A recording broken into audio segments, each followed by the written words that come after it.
pues saludarlos también a través de nuestras redes, invitarles a que nos acompañen en alguna oportunidad, pero también bendecirles desde aquí. Bendecimos su vida, su hogar, su casa, su familia, y anhelamos que la bendición del Señor sea sobre cada uno de ustedes. Y en esta mañana, una vez más, quiero invitarles a Hechos capítulo 16. Hechos capítulo 16. Vamos a estar en los versículos 11 al 40, pero vamos a hacerlo de maneras porcionadas, amén. Vamos a leer los primeros versículos y vamos leyéndolo de a poco, por favor, para que no se nos haga tan soñolienta quizás la lectura.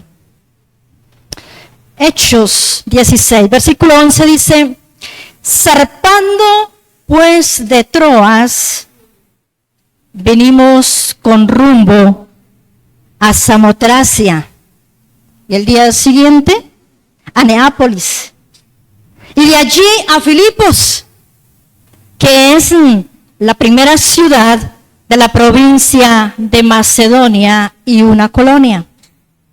Y estuvimos en aquella ciudad algunos días, y un día de reposo, un sábado, salimos fuera de la puerta junto al río, donde solía hacerse la oración.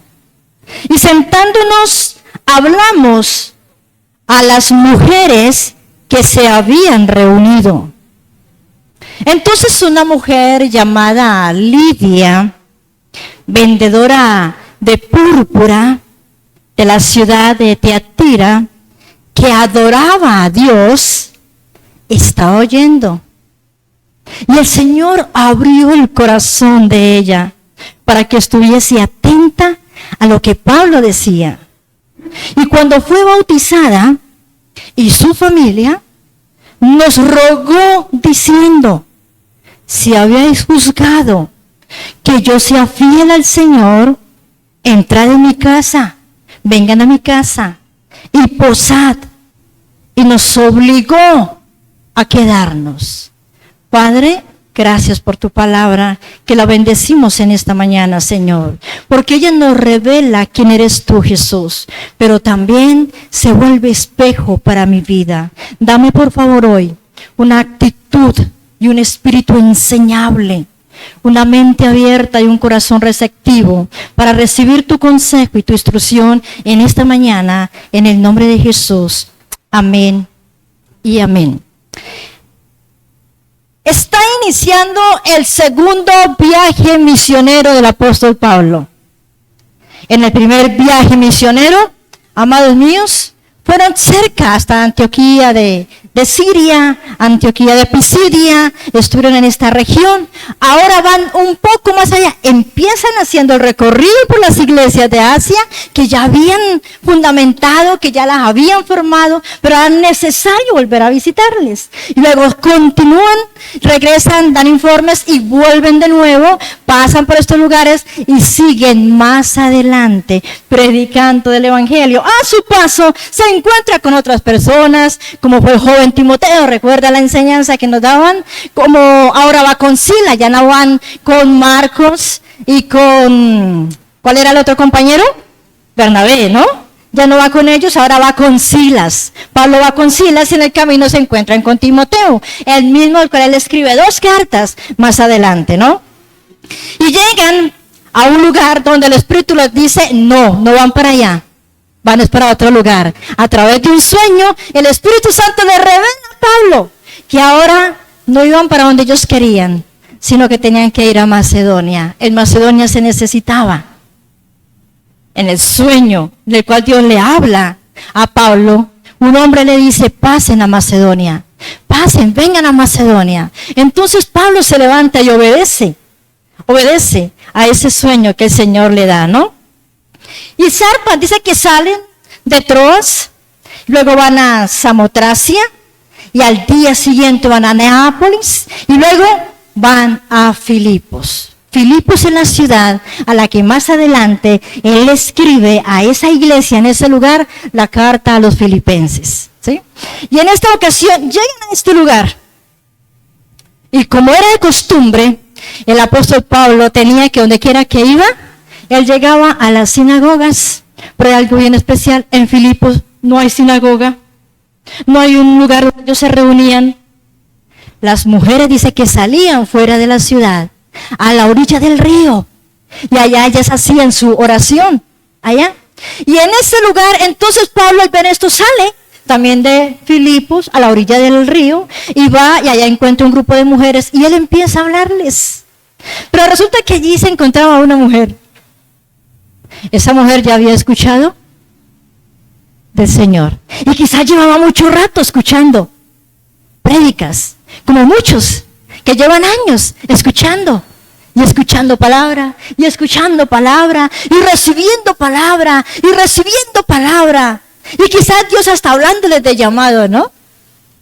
Pero esa mujer todavía no era bautizada. Y ella escucha a Pablo. Y ella reconoce que la palabra que está dando Pablo es de parte de Dios. Y esta mujer no era cualquier clase de mujer. Dice que era una vendedora de púrpura.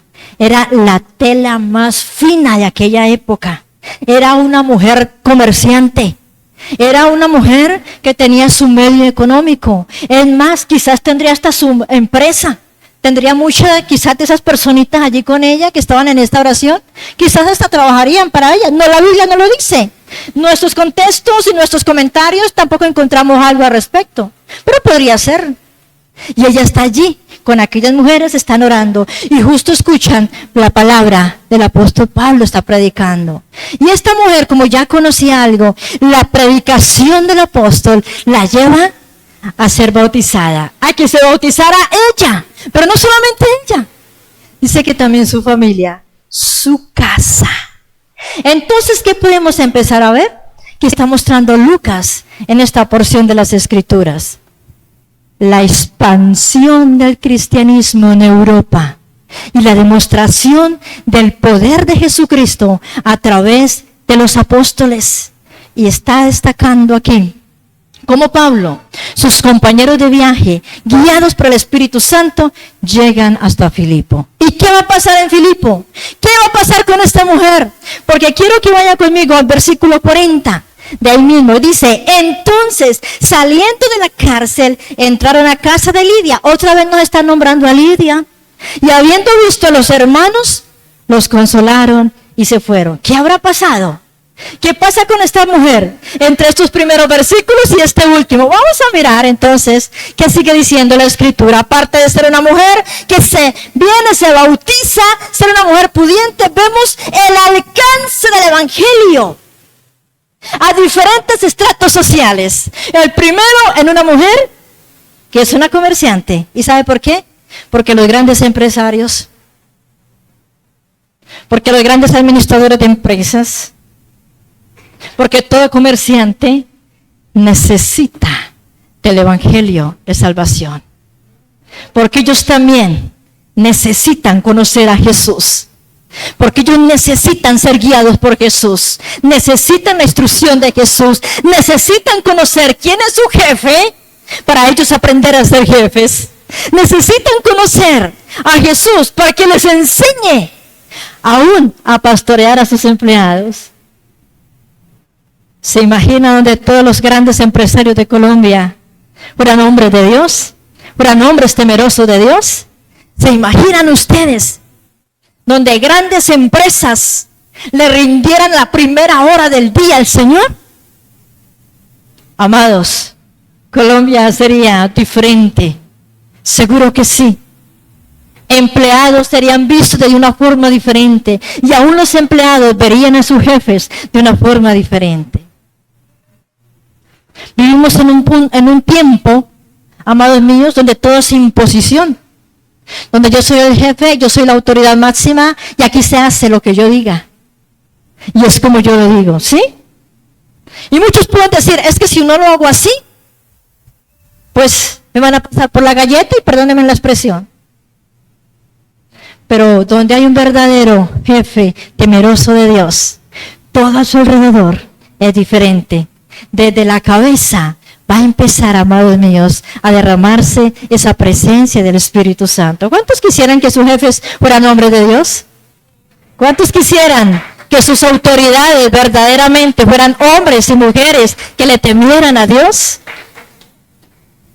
Y si Dios le da a usted la oportunidad de ser un jefe, no olvide que por encima de usted está Jesús, que por encima de usted está el Señor Jesucristo, y que usted se sujeta a Jesús para que todos sus empleados puedan entonces verlo a usted como la autoridad que ellos quieren ver y que Dios quiere mostrar a través de su vida. Entonces nos encontramos que esta mujer no era cualquier clase de mujer, una vendedora, una comerciante, ¿no? Pero adoraba a Dios, y eso marca la diferencia en cualquier persona, ¿no? Abre el corazón del Señor a las palabras del apóstol Pablo, entonces da el paso de obediencia para ser bautizada.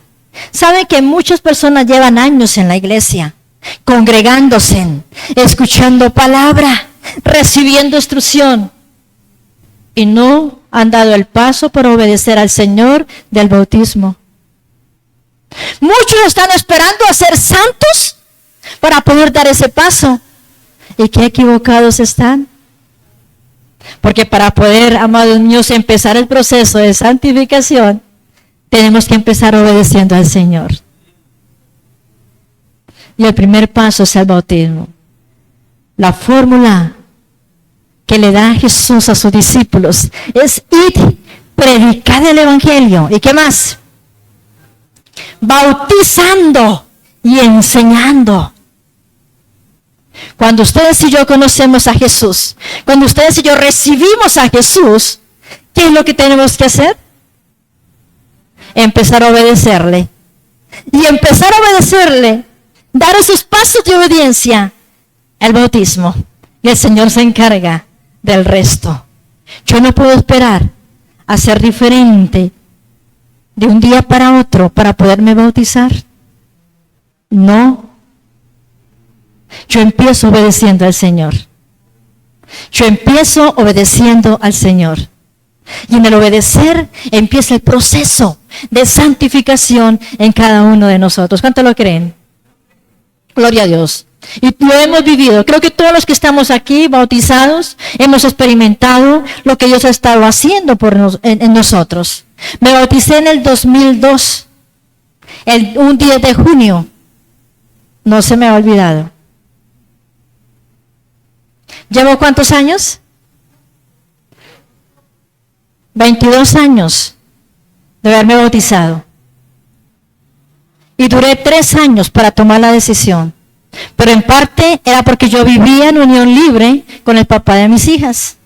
Y después de que él murió, lo primero que hice fue dar el paso de obediencia con el bautismo, bautizarme. De ahí para acá, yo no sé, Dios hizo una cantidad de cosas en mi vida que quizás en la medida en que nos vayamos encontrando les podré ir contando. Y esta mujer, amado, da el paso también escuchando a Pablo. Y entonces, cuando ella es bautizada, no va ella sola, sino que lleva también a su familia. Se lleva a los suyos, ¿no? Y luego que ella es bautizada, viene a ella a tener un corazón de servicio. Y se dispone para servir a los siervos del Señor. A Pablo, a Silas, a Timoteo. ¿Por qué? Porque ya somos una familia. Empezamos a mirar, a sentir, a experimentar al mismo espíritu que nos une y que nos lleva, amados míos, a servirnos los unos a los otros. ¿Se imaginan ustedes si nuestra congregación, si en este lugar todos estuviéramos prestos, dispuestos a servirnos los unos a los otros? Hacerlo sin mirar a quién. Sino que yo sé que el hermano necesita de mí, yo lo puedo hacer. Que la chica necesita de mí, yo lo puedo hacer. Que el varón necesita de mí, que yo lo puedo hacer. ¿Se imaginan cómo sería la iglesia en este tiempo? ¿Saben por qué la iglesia en el primer siglo marcó tanto en ese tiempo la diferencia? ¿Sí saben ustedes lo que la iglesia hacía? Y eso lo vimos en los primeros capítulos del libro de Hechos, donde todo lo compartían. Donde la necesidad de uno se hacía necesidad para todos. Y donde lo que yo tenía no me era dificultoso ni egoísta, ni me era tampoco hipócrita el poder compartirlo de una manera sincera, honesta con el otro.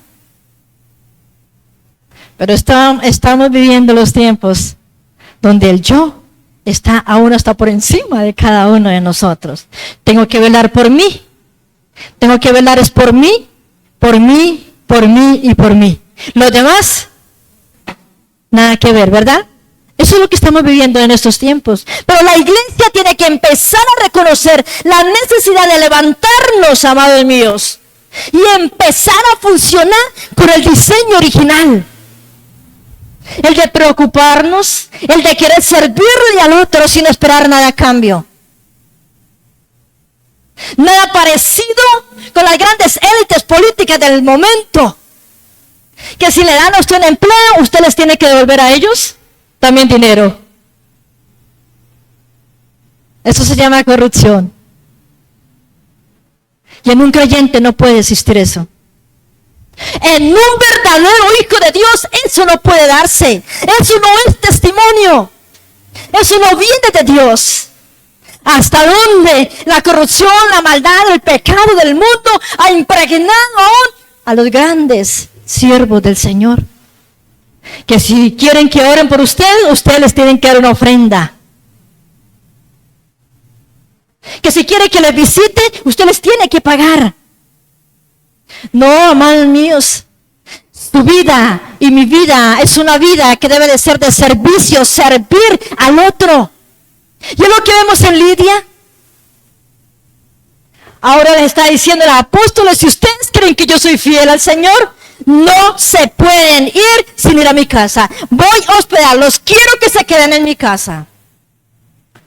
Ahorita en septiembre tenemos banquete misionero aquí en este lugar. Necesito el apoyo de todos y cada uno de los aquí presentes. Vamos a hacer aquí un banquete para los misioneros. Vamos a tener a los misioneros aquí. No va a ser ni uno, ni dos, ni tres. Va a ser un equipo grande de misioneros con nosotros, donde usted les puede hacer las preguntas que quieran y van a estar dispuestos para responder. Amén. Y necesito que entre todos nos unamos. Y ese banquete va a tener un costo. Y usted y yo vamos a apoyarlos. Amén. Vamos a tener cena. Entonces ustedes de ya vaya guardando. ¿Cuánto? Yo no sé. Pero vaya guardando para que juntos aquí compartamos con ellos. ¿Cuántos están dispuestos a hospedar misioneros? Gloria a Dios. 1, 2, 3, 4, 5. Gloria a Dios. Por allá hay una manito. 6. Muy bien. Necesito saber eso. Gracias. Gracias. Después me dan sus nombres y su número telefónico para yo tenerles allí en cuenta. ¿Listo? Muy bien. Entonces, Lidia es una mujer que ahora está dispuesta para servir. Porque cuando nosotros empezamos a caminar en obediencia con el Señor, tenemos que estar dispuestos a servir. ¿A qué vino el Señor Jesús? ¿A qué vino Jesús? A servir. Entonces, Él es mi mayor ejemplo de servicio. Y Lidia lo está haciendo. Lidia lo está haciendo en esta oportunidad. ¿Cómo nos enseña la Escritura en esta parte, no? Y dice que casi que los obligó a que tenían que irse a quedar en su casa. ¡Qué disposición! ¡Qué anhelo de servir! Porque hay más gratitud y hay más gozo en nosotros cuando le servimos a uno de nuestros hermanos. Y dice el versículo 16. Aconteció que mientras íbamos a la oración, nos salió al encuentro una muchacha, una jovencita que tenía un espíritu de adivinación, la cual daba gran ganancia a sus amos adivinando. Esta, siguiendo a Pablo y a nosotros, miren cómo el escritor se incluye aquí, y a nosotros, daba voces diciendo: estos hombres son siervos del Dios Altísimo, quienes anuncian el camino de salvación. Y esto lo hacía por muchos días. Mas, desagradando a Pedro, gracias a Pablo. Este se volvió y dijo al espíritu, no a la muchacha, sino al espíritu que había en ella: te mando en el nombre de Jesucristo que salgas de ella. ¿Y qué pasó? Y salió en aquella misma hora. No veo ningún show en esta liberación. No veo zapateo. Yo no veo aquí gritería. Yo no veo un tono que me diga que estaban. Él se enoja. Pedro se molesta. Todos los días cuando iban para la oración, está bendito iba detrás. Estos son los hijos del Señor y ellos están enseñándoles todos los días detrás de ellos. Hasta que un día se la sacan a Pablo. En el nombre de Jesús, sal de ella. Listo. Yo no veo nada más. O ustedes ven algo que yo no veo. La unción, la presencia del Espíritu Santo en la vida de Pablo. Recién yo llegué a los caminos del Señor, presencié muchos momentos de liberación. Y no les miento, me dio miedo. No les digo mentiras, a mí me dio miedo. Me dio miedo. Y cuando vengo a las Escrituras y veo que solamente se necesita creer, obedecer de la forma más sencilla, viene el Señor y libera a esta jovencita que tenía un espíritu de adivinación dentro de ella. En algunos comentarios le llamaban pitonisa. ¿Por qué? Porque le servía supuestamente a Pitón, y Pitón era un dios de los griegos, ya representado por una serpiente. Entonces, lo que había en ella era un espíritu de adivinación. Y hoy, amados míos, eso también está presente en nuestro entorno, en nuestro contexto. Y hay mucho creyente que creen que le están hablando de Dios, o que van a buscar supuestamente palabra de Dios y no le están dando palabra de Dios. No, mis amados. Mucho discernimiento, porque muchos vendrán en el nombre de Jesús hablando, pero no es de parte de Jesús que vienen. Y esta jovencita era usada porque les traía dinero a quienes la tenían como esclava. Ahora viene Pablo, le hace esta liberación, la chica queda libre, y en lo que pasa en medio de todo el mundo, del público, pues eso atrae las miradas de muchos, y en especial de quienes eran sus amos. Ahora, la Biblia a mí no me dice qué pasó con la chica, si la chica siguió buscando al Señor, si tendría alguna familia y la familia la recuperó. Los comentarios tampoco me muestran algo al respecto. Por lo tanto, donde la Biblia habla alto, yo hablo duro. Donde ella habla pasito, yo también debo de hablar pasito. Y donde ella no me dice nada, yo callo. Amén. No podemos inventarnos cosas. No sabemos qué pasó con esta jovencita, pero sí sabemos lo que pasó con quienes la tenían esclavizada. Forman, amados míos, la revuelta, el alboroto más espantoso, y no por la chica, y no por la liberación de la chica, sino porque se les acabó la entradita que tenían con ella. Se les acabó la fama que tenían en el momento, teniendo la chica esclavizada, usándola de medium, ¿no? Se les acabó. Entonces, ¿ellos qué hicieron? No, estos hombres son judíos, aquí todos somos romanos, vamos por ahí.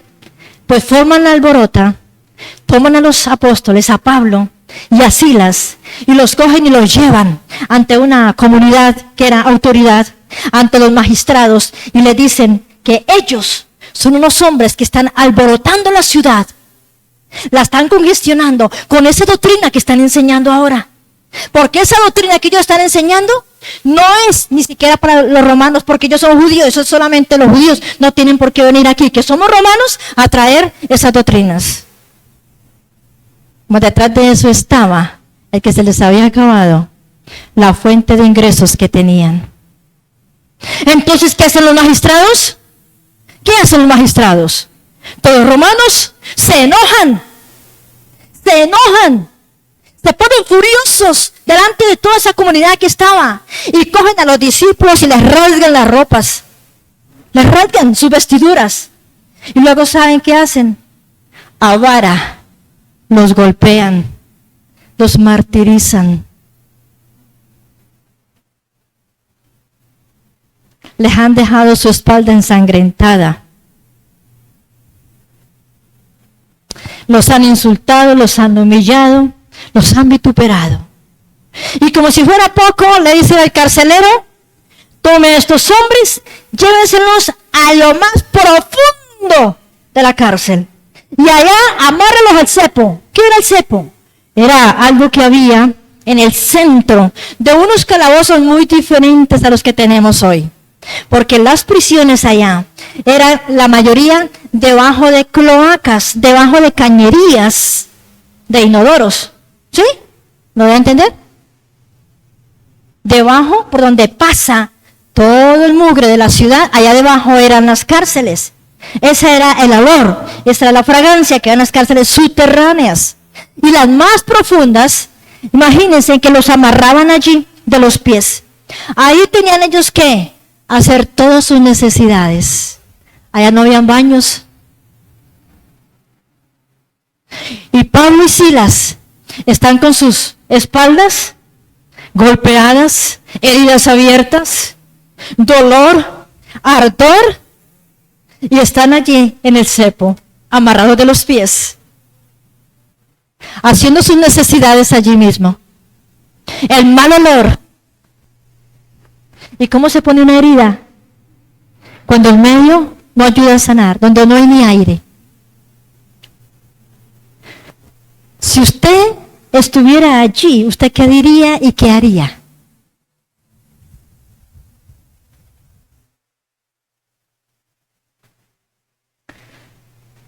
Y saben, estos hombres, ¿cómo me confrontan a mí? Estos hombres, ¿cómo me retan a mí? Porque Pablo es un colérico.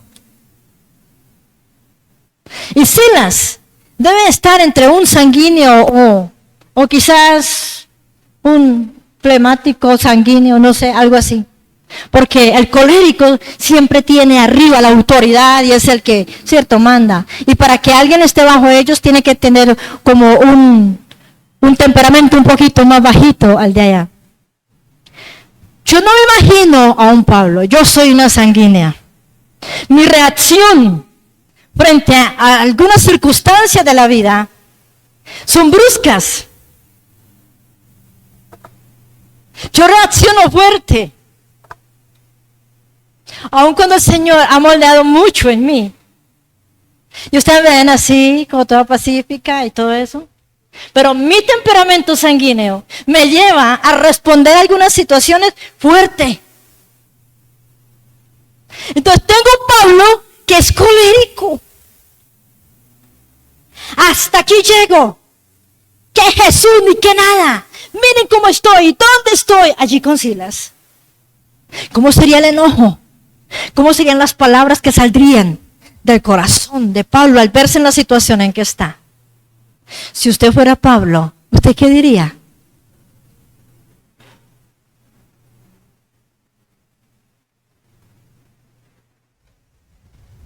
Pero esto sobrepasa en verdad mi vida emocional, sentimental, sobrepasa mis pensamientos, el solo imaginarme yo en el lugar del apóstol Pablo, de verdad que sí.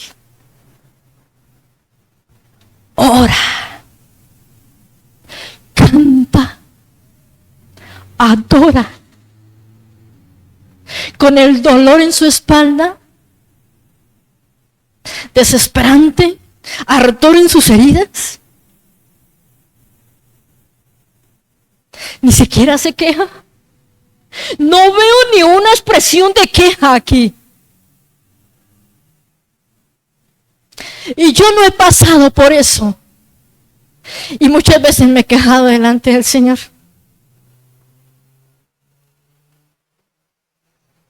No he vivido eso todavía. No sé si el Señor en algún momento me permitirá vivir eso.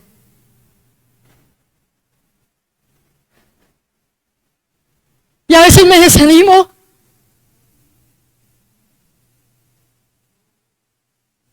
Momentos, cosas, situaciones, y me desanimo. Por eso digo que Pablo es un reto para mí. No sé para usted.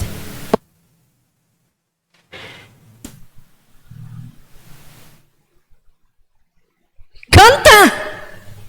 ¿Quién en medio de un dolor en sus espaldas canta?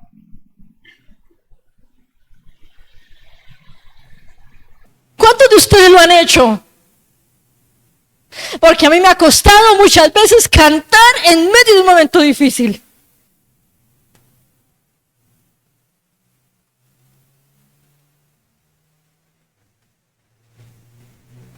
Ahora, ¿cómo es posible? Por su culpa estoy siendo golpeado, vituperado, puesto en esta condición, y quieres que yo te adore.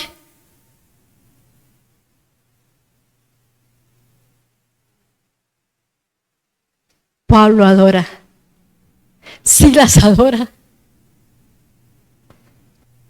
y los presos que están alrededor de ellos están escuchando lo que está pasando con esos que acaban de entrar, que los entraron en rastra, sangrando.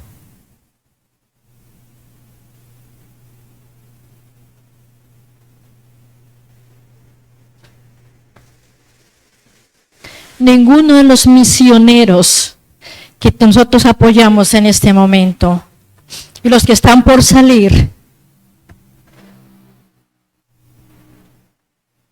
quizás hasta hoy han experimentado persecución, necesidad, enfermedad.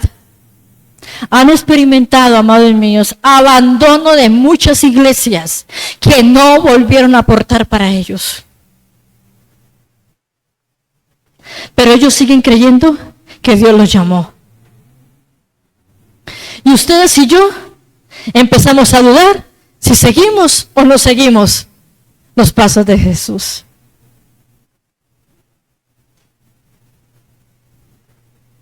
Nos ensimismamos, nos encerramos en nuestro única problema o dificultad o prueba, y para nosotros es el acabose.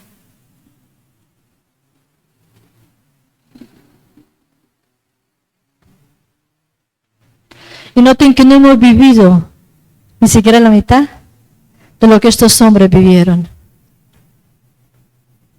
Los misioneros están expuestos todos los días, ustedes y yo no.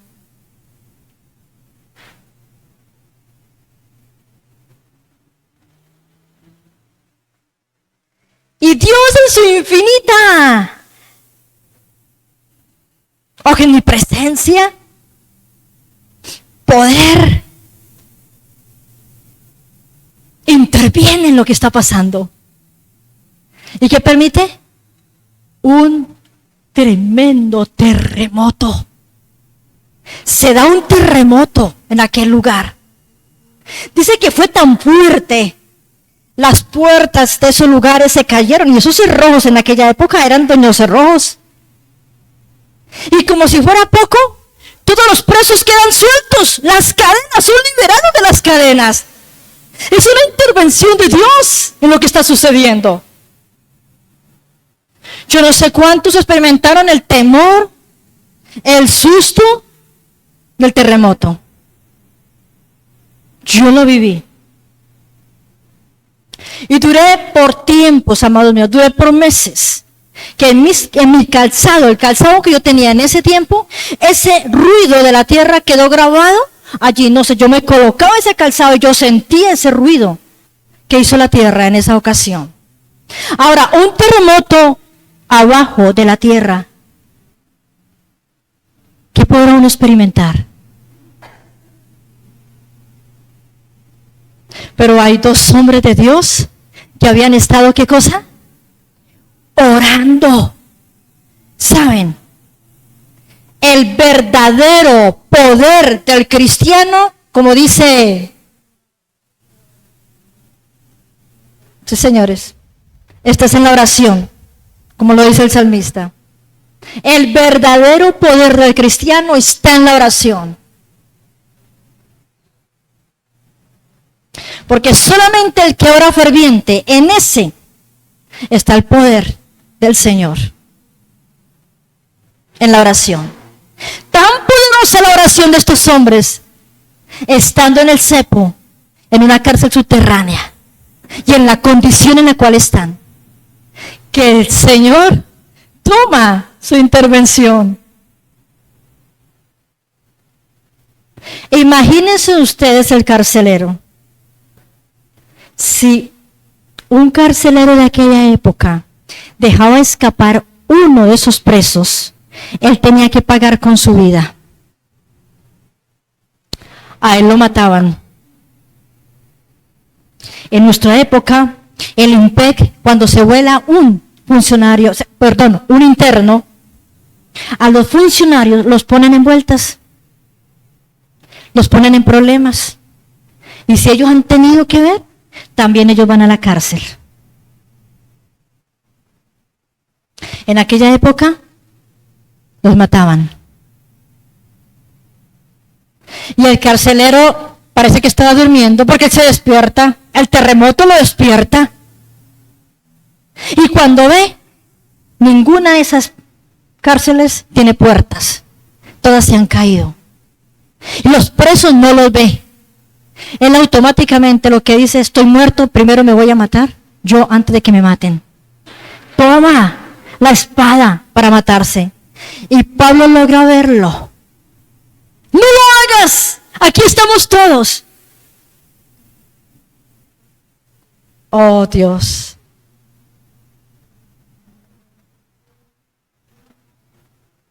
Esto es hermoso. Mire Dios todo lo que hace. Permitir todo esto para que un hombre, un simple carcelero, que no era tan rico como Lidia, que tampoco era esclavo al punto como esta jovencita, pero que también necesitaba conocer a Jesús. Porque Jesús es un Dios de inclusión, de la verdadera inclusión. De una clase de inclusión que el hombre hoy ha transformado. No es esa. Es aquella donde el pobre, el débil, el humilde necesita, como el que tiene dinero, pero el que está en el medio también necesita. Y el carcelero necesitaba conocer a Jesús. Y cuando él atiende a la voz de Pablo, lo que él simplemente llega ante Pablo a decirle, ¿qué es?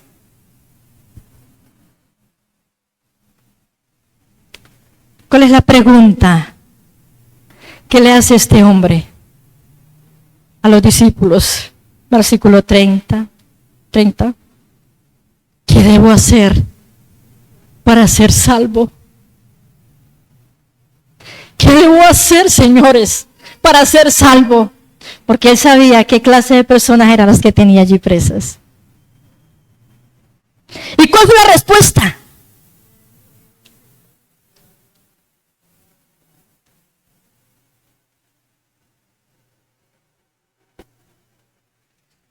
Hasta el día de hoy, esa tiene que seguir siendo, amados míos, nuestra pregunta, porque la respuesta va a seguir siendo la misma.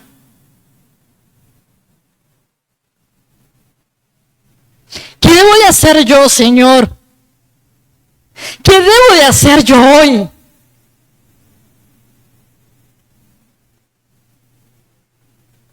Creer. Creer en Jesús. Simple y llanamente. Creer. Creer en el único que trae salvación. Creer en el único que trae transformación a mi vida. Creer en el único que es la roca para salvación. Creer en el único que es el castillo fuerte para escondernos del mal. Creer en el que sana de verdad. Creer en el que trae libertad. Creer, amados míos, en el que trae redención. Creer en el único redentor y salvador. Solamente es creer. Cuesta mucho eso. Cuesta mucho eso en un mundo en el cual creen los brujos, creen los chances, creen todas las cosas que le muestran por los medios, por las redes. Es mucho creerle a Jesús en medio de un mundo que está saturado de tantas cosas que le está ofreciendo. Es difícil creerle hoy al Señor.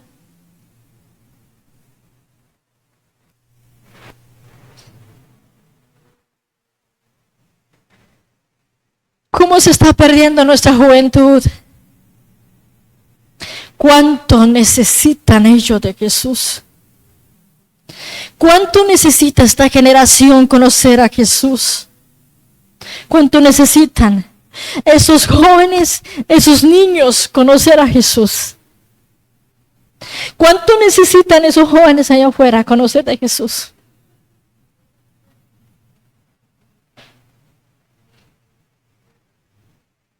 ¿Y qué se necesita para que ellos lo conozcan? Que usted se les acerque, que usted vaya a ellos, que usted les cuente esto.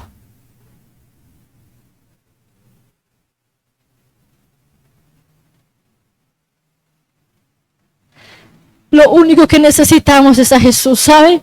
Su casa lo único que necesita es a Jesús. Su familia y sus generaciones solo necesitan a Jesús. Sus jefes necesitan a Jesús. Sus amigos necesitan a Jesús.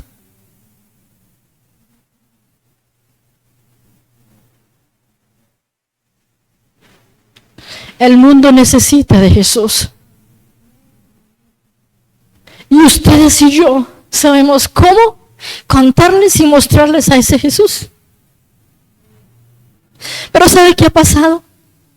Que el creyente de este tiempo dice creer pero no obedece. Muchos creen pero no quieren obedecer. Y cuando yo no obedezco, no voy a tener autoridad para hablarle a otros.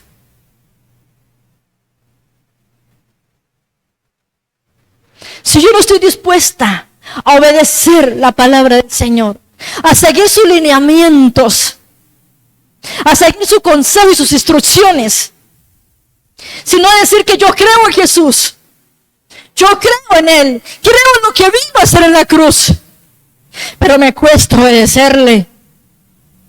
Me cuesta dejar la mentira, me cuesta dejar el egoísmo, me cuesta dejar la hipocresía, me cuesta dejar la fornicación, el adulterio, me cuesta dejar la pornografía, me cuesta dejar hábitos de inmoralidad sexual, me cuesta dejar el ser ladrón,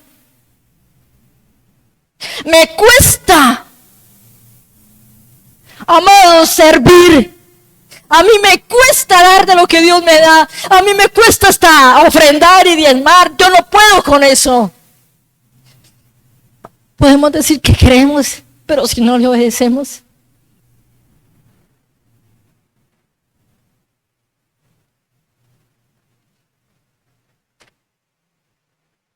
Creemos, pero me cuesta congregarme todos los miércoles.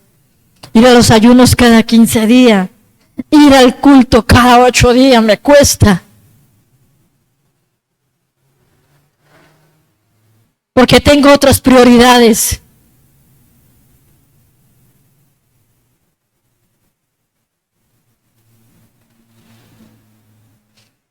que el mundo necesita hombres y mujeres que no importa la situación en que estén, como ese Pablo y ese Silas, oren, adoren y canten. Que esa sea la respuesta a cada prueba. Que esa sea la respuesta a cada situación, a cada dificultad. Que esa sea la respuesta, iglesia, a cada una de las opresiones que se nos vengan encima. Que esa sea la única respuesta a todo lo que el mundo hoy nos está ofreciendo. Orar, cantar, adorar.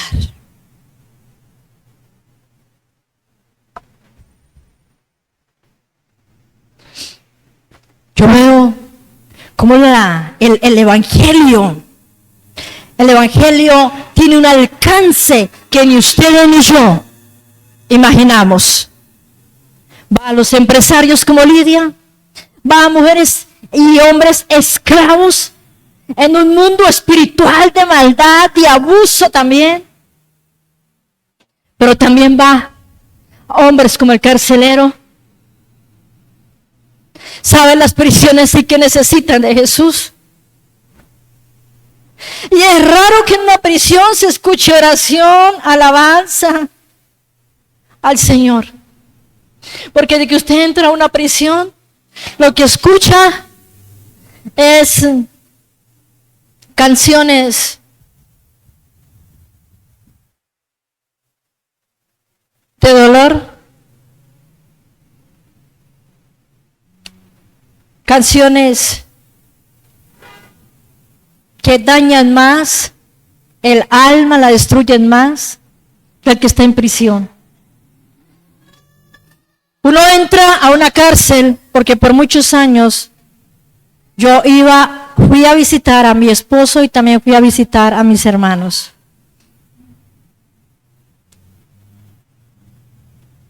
Y desde que usted llega es el bullicio, la pesadez en el aire.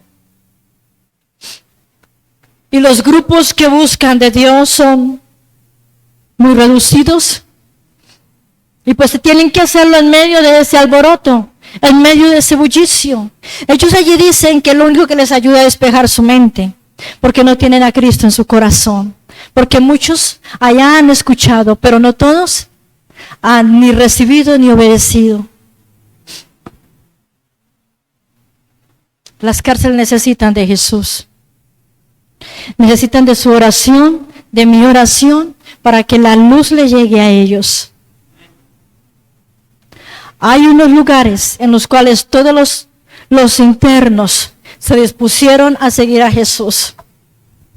Y entrevistaron en alguna ocasión al director de ese lugar y le preguntaban por qué allá los presos no estaban dentro de rejas con cerrojos. Y les dijo, porque en este lugar todos ellos creen en Jesús. Y para nosotros nos ha hecho el trabajo más liviano, porque se han vuelto honestos. Se han vuelto hombres responsables que no necesitamos tenerlos bajo llave.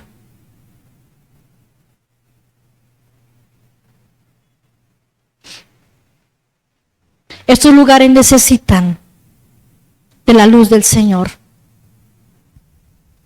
Ellos necesitan salvación. Necesitan creer en el Señor Jesucristo. Creer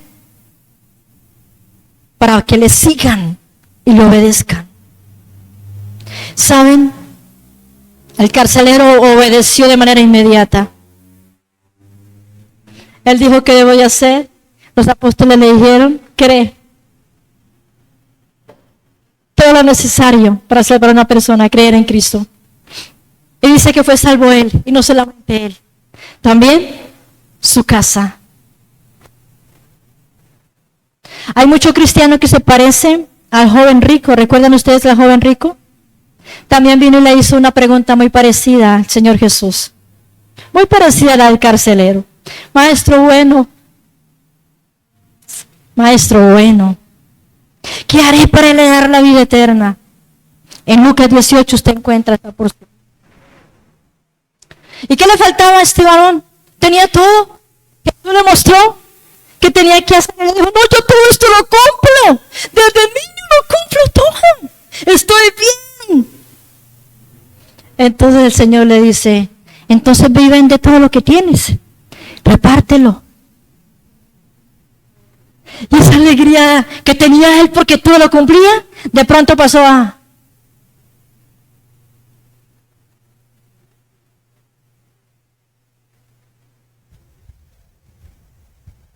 Porque hay mucho creyente que no está pensando en las cosas de arriba, sino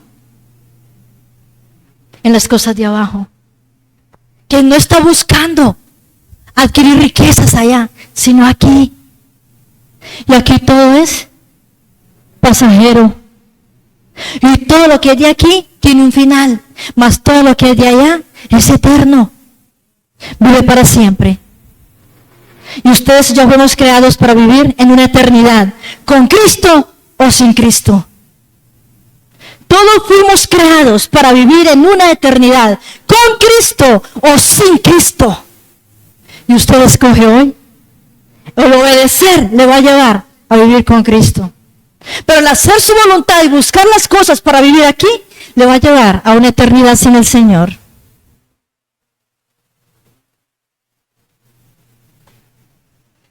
¿Qué nos puede quedar de todo esto?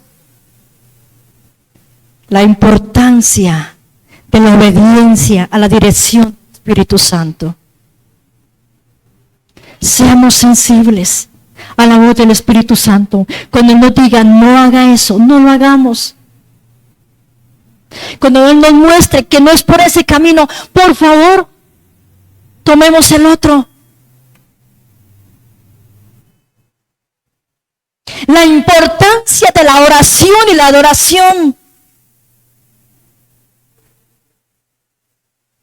Estamos en los últimos tiempos. Y son los tiempos donde más tenemos que orar. Y orar aún para que nosotros podamos perseverar hasta lo último. Que cuando Cristo venga haya fe en nosotros. Hombres y mujeres, familias, barrios, ciudades, departamentos, naciones, que crean en Él y que le obedezcan. La importancia, la perseveración de perseverar en evangelizar, en hablar de Jesús, sin importar la situación en la cual usted y yo estemos. ¿Qué nos queda para nosotros hoy? Recordar la importancia de confiar en Dios. No podemos desviarnos de quien es la fuente de nuestra confianza. Y mi confianza está puesta en Jesús. Yo sé que Él es mi abogado. Yo sé que Él es mi roca. Él es mi castillo fuerte. Él es mi luz. Él es mi salvador. Él es mi amigo y mi confidente. Él es más que suficiente para mí. Y a Él le debo todo. Y mi vida la rindo hoy a Él. Transformó mi vida. Era una persona llena de rencor, de rabia, de enojo. En mí estaba el deseo de vengarme de quienes me habían hecho mal. En mí estaba, amados míos, el castigar a quienes me habían causado dolor, empezando por el papá de mis niñas. Y el Señor transformó mi manera de pensar. Llegó justo el día y la hora en que Él sabía que lo necesitaba. Porque Él nunca llega después. Él llega cuando es.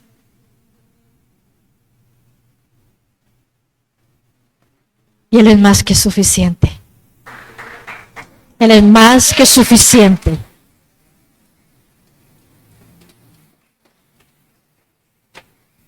Inclina tu rostro. Cierra tus ojitos.